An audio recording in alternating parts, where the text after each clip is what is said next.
The airplane's hum was a steady pulse, but it couldn't drown out the whispers slicing through the first-class cabin. Marcus Kane, cradling his sleeping son, Eli, felt the weight of every stare like a physical blow. He was used to it, the judgment, the assumptions, but today it stung deeper, sharper, because it wasn't just about him anymore. Marcus adjusted Eli's tiny body against his chest, the 3-year-old's curls tickling his chin. The boy's soft snores were a small anchor, grounding him amidst the storm of disapproval from the other passengers. A woman in a tailored blazer across the aisle muttered to her husband, her voice low but not low enough. "Why does he get to sit here with a kid? First class isn't a daycare." Marcus's jaw tightened, but he didn't look up. He'd learned long ago that engaging only fueled the fire. Instead, he focused on Eli's warmth, the way his small hand clutched the edge of Marcus's sweater. This flight from New York to San Francisco was supposed to be a fresh start, a chance to rebuild after the chaos of the last year. But the glares from the other passengers reminded him that some battles followed you, no matter how far you flew. He glanced out the window, where the sky burned orange and pink, a sunset that felt like a promise. Marcus had always believed in promises, especially the ones he'd made to Eli, to protect him, to give him a life where love was louder than hate. But as the whispers grew bolder, he wondered if that promise was too big for a single dad, especially one who'd already lost so much. The man in the seat next to him, a broad-shouldered guy in a crisp suit, shifted uncomfortably. "You okay with him there?" he asked, his tone clipped, eyes flicking to Eli. "Kids can be disruptive." Marcus met his gaze, steady but not confrontational. "He's asleep. He won't bother you." The man grunted, unconvinced, and turned to his laptop. Marcus's fingers tightened around Eli's blanket. Disruptive. The word echoed in his mind, pulling him back to a year ago, when his life had unraveled in a single night. It had been a gala in Manhattan, glittering with chandeliers and champagne flutes, where Marcus had stood as the youngest partner at Harper & Klein, a law firm known for taking on impossible cases. He'd worn his success like a tailored suit, confident but never arrogant, his charm disarming even the most cynical clients. That night, he'd met Leo Alvarez, a journalist with sharp eyes and a sharper wit, whose laughter had felt like sunlight after a long winter. They'd fallen fast, too fast maybe, but Marcus didn't care. Leo was everything he hadn't known he needed. Fierce, kind, unapologetically himself. They'd moved in together within 6 months, adopted Eli from foster care a year later. Eli, with his big brown eyes and infectious giggle, had become their world. Marcus had thought they were untouchable, a family forged in love against all odds. Until the accident. A drunk driver, a rainy night, and Leo was gone. Marcus could still hear the screech of tires, the shattering glass, the silence that followed. He'd been in the passenger seat, Eli strapped safely in the back, but Leo hadn't made it. The grief had nearly broken Marcus, but Eli's tiny hand in his had kept him going. He'd left the firm, left New York, left the memories that haunted every corner of their old life. San Francisco was a chance to start over, to build something new for Eli. But here, 30,000 feet in the air, the past felt closer than ever. The woman across the aisle leaned toward her husband again, her voice dripping with disdain. "I bet he's just some nanny. No way a guy like that belongs in first class." Marcus's chest tightened. He wanted to stand, to tell her she was wrong, to shout that he'd earned this seat, this life, just as much as anyone else. But he didn't. For Eli's sake, he stayed quiet, stroking his son's back, letting the rhythm calm his racing heart. The flight attendant, a young woman with a warm smile, approached.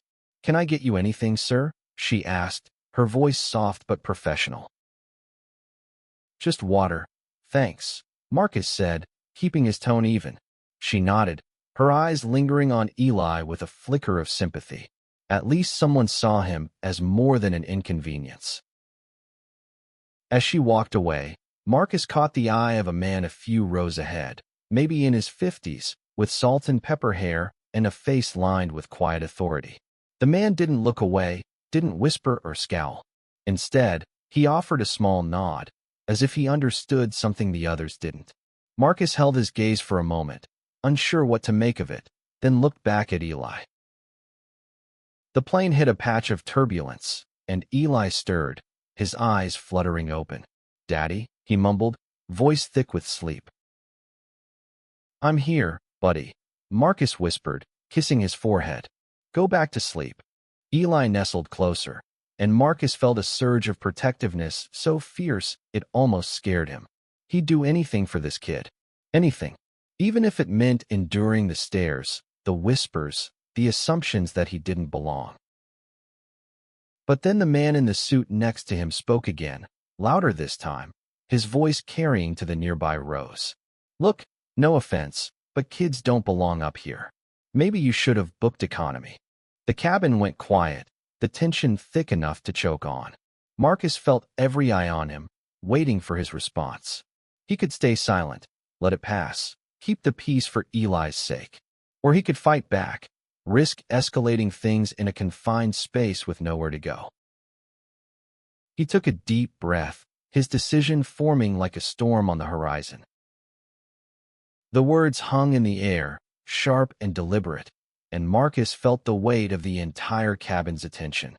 He could have let it slide. God knows he'd done it 1,000 times before, but something in him snapped. Not anger, not yet, but a quiet, burning resolve. He wasn't just fighting for himself anymore. "Eli's my son," Marcus said, his voice low but steady, each word measured. "And we're here because I paid for these seats, same as you." The man in the suit blinked, caught off guard, but he recovered quickly, his lips curling into a smirk. "Sure, but it's not about the money. It's about appropriateness. This is first class." Marcus's grip on Eli tightened, though he kept his tone calm. "Appropriateness? You mean a dad holding his kid isn't appropriate? Or is it something else?" The man's smirk faltered, and the cabin's silence deepened. The woman across the aisle shifted uncomfortably, her husband pretending to read his magazine. Marcus felt the heat of their judgment, but he also felt something else, strength, rising like a tide. He wasn't the scared 20-something hiding who he was anymore. He was a father, a widower, a man who'd clawed his way through grief to be here. The older man with salt and pepper hair stood, his presence commanding without effort. "Enough," he said, his voice cutting through the tension like a blade. "This is a flight, not a courtroom. Let the man and his son be." The suit guy opened his mouth, then closed it, sinking back into his seat. The cabin slowly returned to its hum of activity, but Marcus felt the shift. The whispers didn't stop, but they were quieter now, less certain. He looked at the older man, who gave him another nod before sitting down. There was something familiar about him, something Marcus couldn't place. But for now, it didn't matter. What mattered was Eli, still asleep, oblivious to the battle being fought over him. Marcus leaned back, closing his eyes, and let the plane's hum carry him forward. San Francisco was waiting, and with it, a new chapter. But he knew this wasn't the end of the fight, just the beginning. The plane touched down in San Francisco with a gentle thud, but Marcus's heart still raced from the earlier confrontation. He held Eli close as they disembarked, the toddler now awake and babbling about the clouds outside. Marcus smiled, but his eyes scanned the crowd, wary of more judgment lurking in the airport's bustle. San Francisco was supposed to be different, progressive, open, a city where he and Eli could blend in, not stand out. But as they navigated the terminal, Marcus felt the familiar weight of being seen. Not as a father, not as a man, but as a symbol of something people either championed or despised. He adjusted Eli's backpack, its tiny dinosaur print a reminder of the normalcy he craved for his son. At baggage claim, Marcus spotted the older man from the plane again, now speaking quietly to a woman in a sharp blazer. She had the air of someone important, her gestures crisp and her expression unreadable. The man glanced at Marcus, and for a moment, their eyes locked. There was no hostility, only curiosity, maybe recognition. Marcus turned away, focusing on Eli's chatter about wanting juice. "Daddy, can we get apple?" Eli asked, tugging at Marcus's sleeve. "Soon, buddy," Marcus said, hoisting their suitcase off the belt. "Let's get settled first." They headed toward the exit, where a driver held a sign with Marcus's name in bold letters. He'd almost forgotten. His new job at Ellison & Partners, a boutique law firm specializing in civil rights cases, had arranged the pickup. It was a step down from his old partner role at Harper & Klein, but it was a chance to do work that mattered, work that aligned with who he was. The driver, a cheerful man named Carlos, led them to a sleek black SUV. "First time in San Fran?" he asked, opening the door for Marcus to strap Eli into his car seat.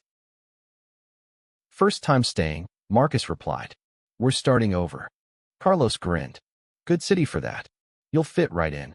Marcus wanted to believe him, but the memory of the flight lingered.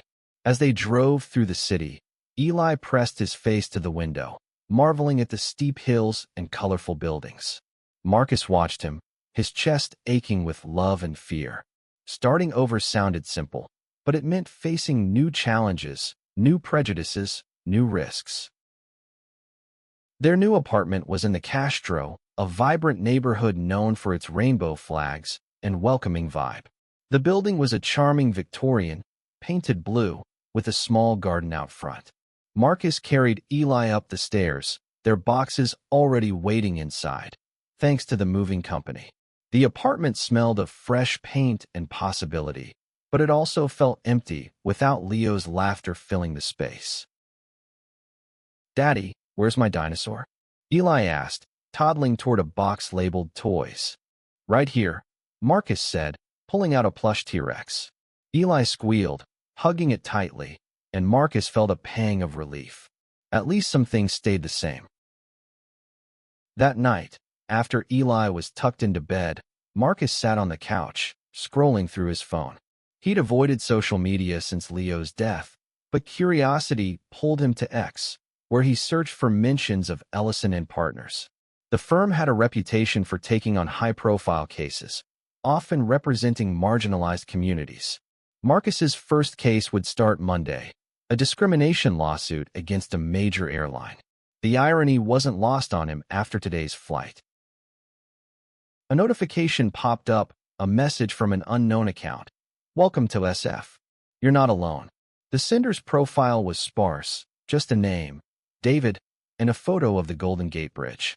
Marcus frowned, unsure whether to respond. Was it a colleague, a neighbor, or just a random gesture? He typed a quick thanks and hit send, then set his phone down. The next morning, Marcus took Eli to a nearby park, hoping to ease them both into their new life. The playground was alive with kids, parents, and dogs, a kaleidoscope of voices and laughter. Eli ran toward the swings, and Marcus followed, his guard still up. A man in a flannel shirt pushed a little girl on the swing next to Eli, offering Marcus a friendly nod. "Cute kid," the man said. "Yours?" "Yeah," Marcus said, relaxing slightly. "Eli, he's 3. I'm Tom. That's my daughter, Mia." Tom gestured to the girl, who waved enthusiastically. "You new around here?" "Just moved in," Marcus said, trying to figure it all out. Tom chuckled. "The Castro's a good place to do that. You'll find your people." Marcus wanted to ask what he meant by your people, but Eli's giggle pulled his attention. He pushed his son on the swing, the motion soothing his own nerves. For the first time since landing, he felt a flicker of hope. Maybe Tom was right. Maybe this city could be home. But that hope was tested later that day at a local coffee shop. Marcus was waiting for his order, Eli perched on his hip, when a man in line behind them muttered under his breath, "Shouldn't bring kids to places like this." Marcus froze, the words echoing the plane incident. He turned, ready to respond, but the barista called his name, and Eli started fussing. He let it go, grabbing his coffee and leaving, but the encounter left a bitter taste. That night, Marcus lay awake, staring at the ceiling. The city's sounds, distant sirens, the hum of nightlife, filtered through the window. He thought about Leo, how he'd always known what to say, how to fight without losing himself. Marcus wasn't sure he had that strength anymore. But for Eli, he'd have to find it. Monday morning arrived, and Marcus dropped Eli at a daycare recommended by the firm. The staff were warm, the space bright with murals and toys, but leaving Eli felt like tearing off a piece of himself. He kissed his son's forehead, promising to be back soon, and headed to Ellison & Partners. The firm's office was in a sleek downtown building, all glass and steel. Marcus was greeted by Sarah Ellison, the managing partner, a woman with sharp eyes and a no-nonsense demeanor. "Marcus Kane," she said, shaking his hand. "We've heard a lot about you. Ready to hit the ground running?" "Absolutely," Marcus said, though his stomach churned. The case was against SkyWest Airlines, accused of discriminating against a same-sex couple denied boarding. The parallels to his own life were uncanny, and as Sarah briefed him, Marcus's mind drifted to the flight, to the man in the suit, to the whispers. "We're counting on you," Sarah said. This case could set a precedent. Marcus nodded, but as he left her office, he felt the weight of expectation settle on his shoulders. He wasn't just fighting for the clients. He was fighting for himself, for Eli, for the family they'd lost, and the one they were trying to rebuild. The conference room at Ellison & Partners buzzed with quiet intensity, papers strewn across the table like battle plans. Marcus sat across from his new colleague, Priya Sharma, a fierce litigator with a reputation for dismantling opponents in court. She pushed a stack of documents toward him, her eyes scanning his face. "SkyWest's defense is weak, but they've got deep pockets," she said. "They'll drag this out unless we hit hard and fast." Marcus nodded, flipping through the case file. The plaintiffs, a gay couple from Oakland, had been denied boarding on a flight to Chicago after a gate agent claimed their marriage license didn't look right. The humiliation, the public scene, it was all too familiar. Marcus's fingers paused on a photo of the couple, their faces tight with anger and hurt. He saw himself in them, saw Leo, saw every moment he'd been made to feel less than. "Marcus," Priya's voice pulled him back. "You okay?" "Yeah," he lied, clearing his throat. "Just getting a feel for it." She studied him for a moment, then softened. "This case hits close to home for a lot of us. You're not alone in that." Her words lingered as Marcus left the office that evening, picking up Eli from daycare. His son ran to him, arms outstretched, and Marcus scooped him up, the weight of the day easing slightly. "Missed you, buddy," he murmured, kissing Eli's cheek. At home, Marcus cooked a simple dinner, pasta with marinara, Eli's favorite, and they ate at the small kitchen table, Eli babbling about a new friend at daycare. Marcus listened, but his mind was elsewhere, tangled in the case, in the flight, in the man who'd stood up for him on the plane. Who was he? Why had he seemed so familiar? Later, as Marcus tucked Eli into bed, his phone buzzed with another message from the mysterious David. "Saw you at the park today. You've got a great kid. Keep going." Marcus's pulse quickened. The park? Had David been there, watching? The message felt kind, but the anonymity unnerved him. He typed a cautious reply. "Thanks. Who are you?" No response came. The next day, Marcus threw himself into the SkyWest case, meeting with the plaintiffs, Jamal and Ryan, at a quiet cafe. Jamal, a soft-spoken teacher, recounted the incident with a tremor in his voice. "We just wanted to visit my mom for her birthday," he said. "They made us feel like criminals."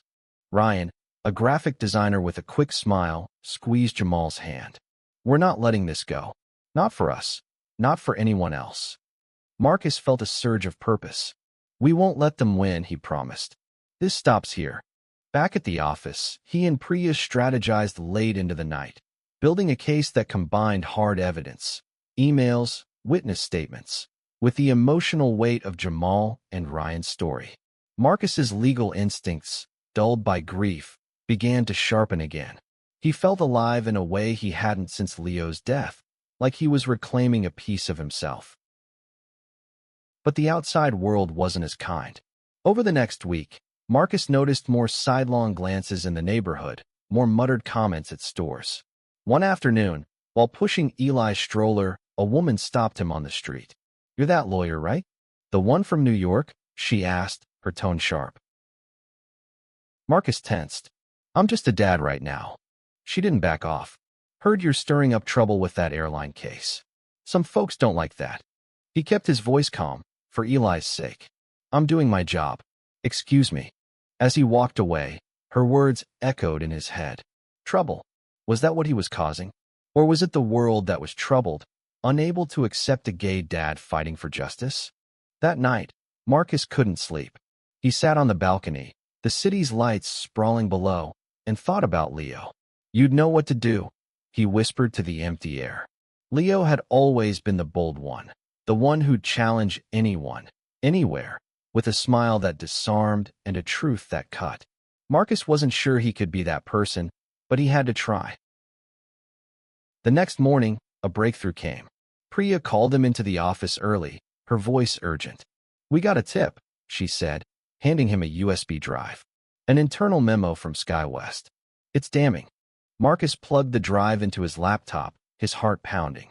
The memo outlined a discretionary policy, allowing gate agents to deny boarding based on appearance or behavior deemed inappropriate.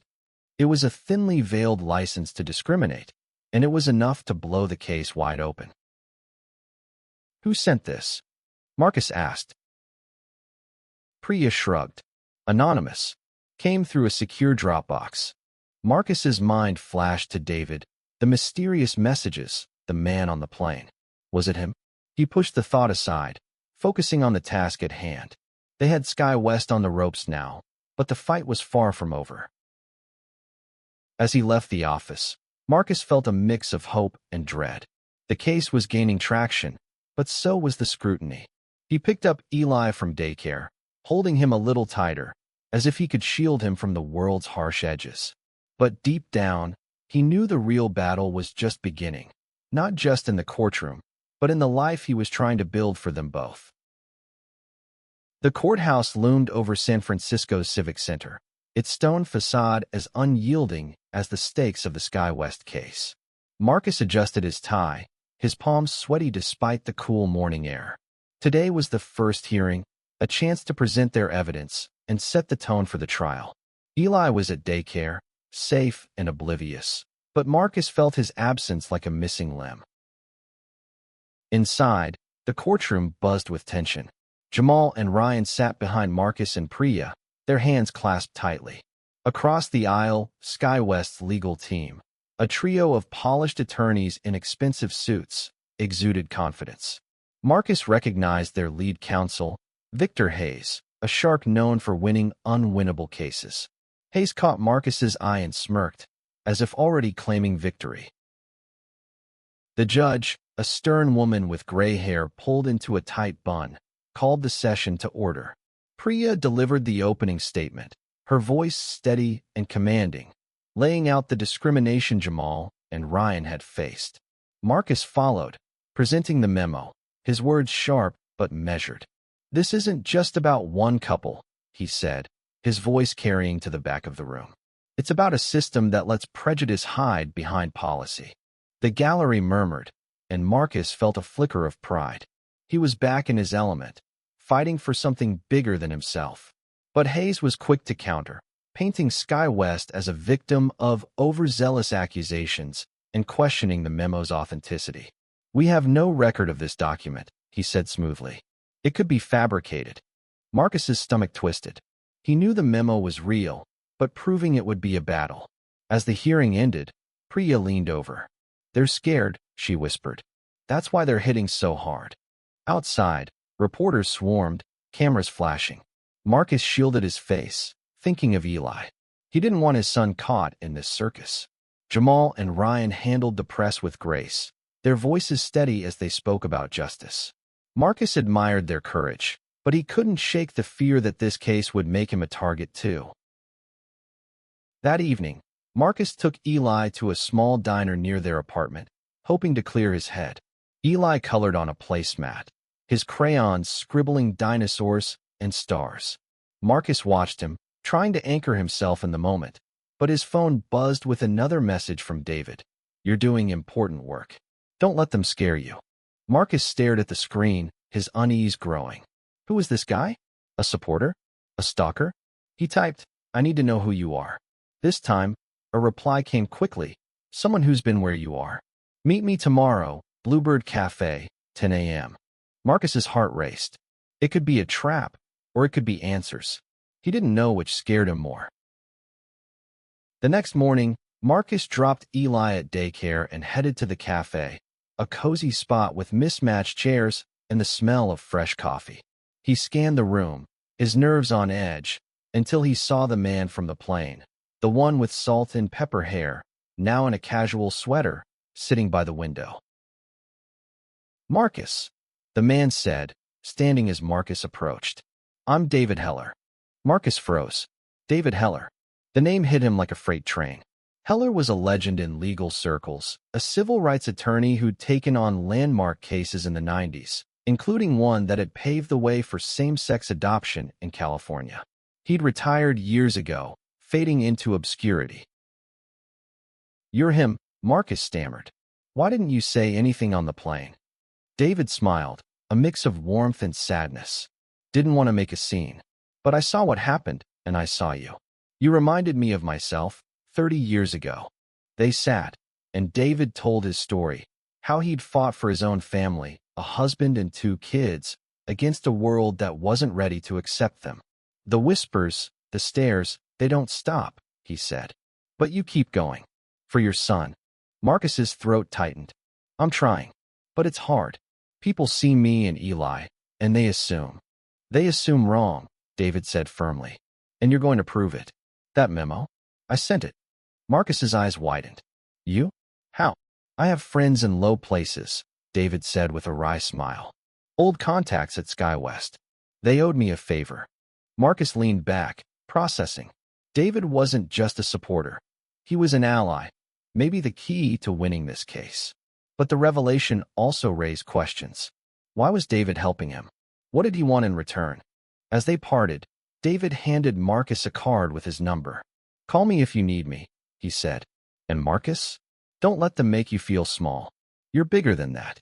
Marcus walked back to his apartment, his mind spinning. David's words echoed Leo's. Fierce, unapologetic, true. For the first time in months, Marcus felt like he wasn't alone. But the case was heating up, and with it, the stakes. SkyWest wouldn't go down without a fight, and Marcus had a feeling the worst was yet to come. The weeks blurred into a grind of depositions, late-night strategy sessions, and stolen moments with Eli. Marcus was running on coffee and adrenaline, the SkyWest case consuming his days. The memo had given them leverage, but SkyWest's legal team was relentless, filing motions to dismiss and questioning every piece of evidence. Marcus felt like he was fighting a hydra, cut off one head, and 2 more appeared. At home, Eli's laughter was his only reprieve. They'd developed a bedtime ritual. Marcus would read a story, then Eli would read it back, making up wild tales about dinosaurs and spaceships. Tonight, Eli's story ended with a T-Rex hugging a star, and Marcus laughed, pulling his son close. You're my star, you know that. Eli giggled, but his eyes were heavy. As he drifted off, Marcus's phone buzzed with an email from Priya, SkyWest's offering a settlement. They want to meet tomorrow. Marcus's stomach dropped. A settlement could mean a quick win for Jamal and Ryan, but it also meant SkyWest might avoid accountability. He forwarded the email to David, asking for advice. David's reply was swift. Don't take it. They're scared. Push harder. The next day, Marcus and Priya met SkyWest's team in a sleek conference room overlooking the bay. Victor Hayes led the charge, his smile all teeth. We're prepared to offer a generous sum, he said, sliding a folder across the table. No admission of guilt, of course. Marcus glanced at the number, 6 figures, enough to change Jamal and Ryan's lives. But he saw the fire in their eyes, the same fire he felt. No deal, he said, his voice steady. We're going to trial. Hayes's smile didn't waver, but his eyes hardened. Your call, Kane. But you're making a mistake. As they left, Priya grabbed Marcus's arm. "You sure about this? That was a lot of money." "It's not about the money," Marcus said. "It's about making them admit they were wrong." That night, Marcus took Eli to the park again, needing the open air to clear his head. Tom, the dad from before, was there with Mia. They chatted easily, and Marcus felt a flicker of normalcy. But as they left, he noticed a man lingering by the gate, watching them. He was tall, in a dark jacket, his face half hidden by a cap. Marcus's pulse quickened.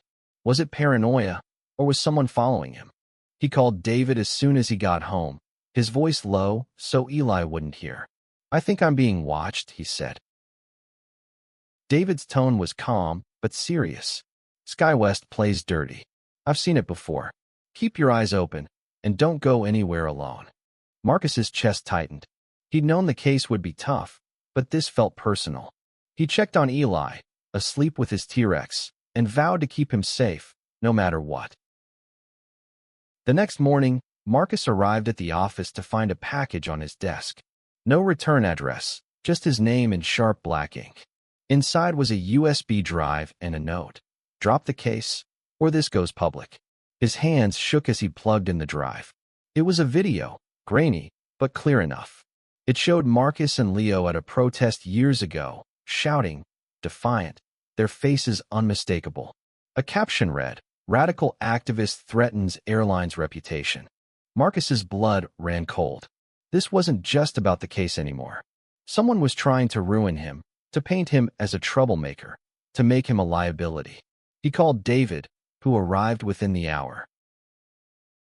"They're trying to scare you," David said, watching the video. "This is old footage, irrelevant. But it's a warning." "What do I do?" Marcus asked, his voice barely above a whisper. "You keep fighting," David said. "But you need to be smart. Tell Priya, Lupe and Sarah. And don't let Eli out of your sight."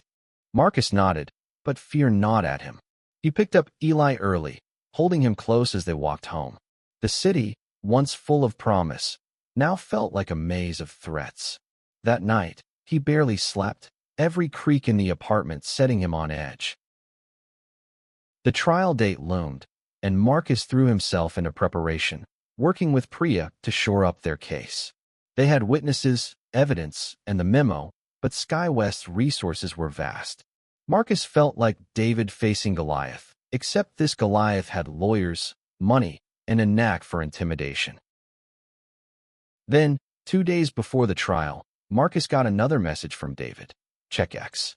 Now, Marcus opened the app, his heart pounding. A post was going viral, accusing him of fabricating the memo, calling him a disgraced lawyer with an agenda. The comments were brutal, tearing into his past, his family, his identity. He scrolled, his hands trembling, until he saw a counterpost from an anonymous account. "Marcus Kane is fighting for justice. Sky West is scared. Stand with him." The post had thousands of shares, a wave of support from strangers. Marcus's eyes stung. He wasn't alone. Not anymore. But as he looked at Eli, playing on the floor, he knew the fight was about to get uglier. The courtroom was a battlefield, every word a weapon. Marcus stood at the plaintiff's table, his heart pounding as he faced the judge, the jury, and Sky West's legal team. Jamal and Ryan sat behind him, their presence a reminder of why he couldn't back down.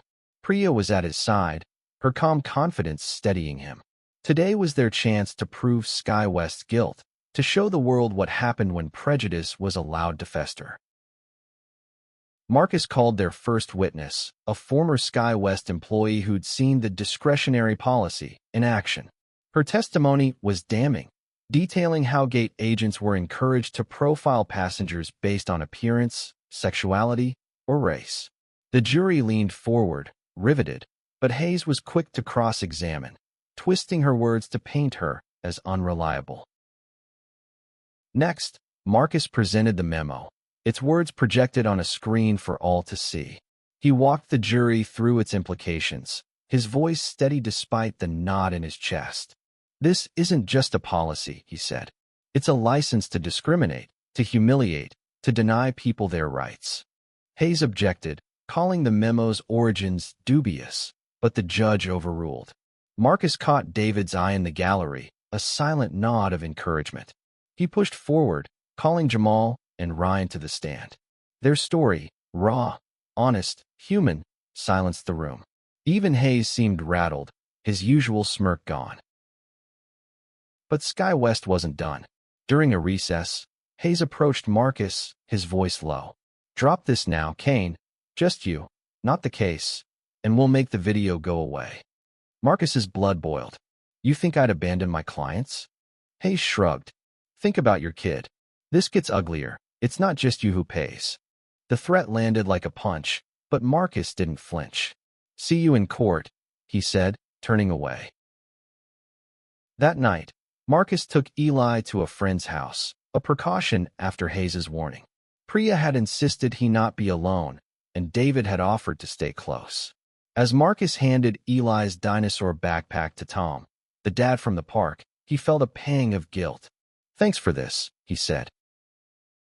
Tom clapped his shoulder. "You're doing the right thing." Mia's excited for a playdate. Back home, Marcus met with David, who'd brought a file of his own, a collection of old Sky West documents, dug up from his contacts. "This proves the memo wasn't a one-off," David said. "They've been doing this for years." Marcus's hope flared, but so did his fear. Sky West was desperate, and desperate opponents were dangerous. He thought of Eli, of Leo, of the life he was fighting for. "What if I can't protect him?" he asked, his voice breaking. David's eyes softened. "You already are. Every day you show up, you're protecting him."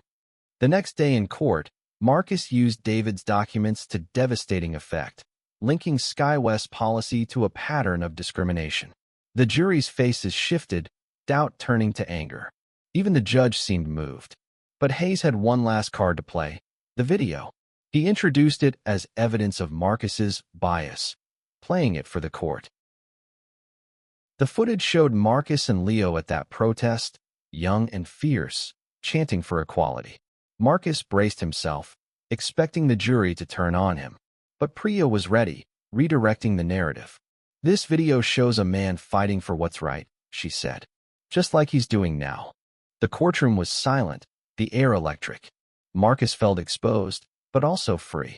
He'd spent years hiding parts of himself, but now, in this moment, he was whole. Father, lawyer, fighter. Outside, the press was waiting, but so was a crowd, supporters holding signs, chanting Jamal and Ryan's names, chanting his name. Marcus's throat tightened. He hadn't expected this, hadn't dared hope for it. That night, he brought Eli home, the toddler's laughter filling the apartment. Marcus checked X, finding more posts in their favor, the tide turning. But a new message from an unknown number chilled him. "You're not untouchable, Kane." He called David, who arrived with a private investigator, a woman named Lena who specialized in corporate espionage. "Sky West's playing dirty," she said. "I'll dig into who's behind this."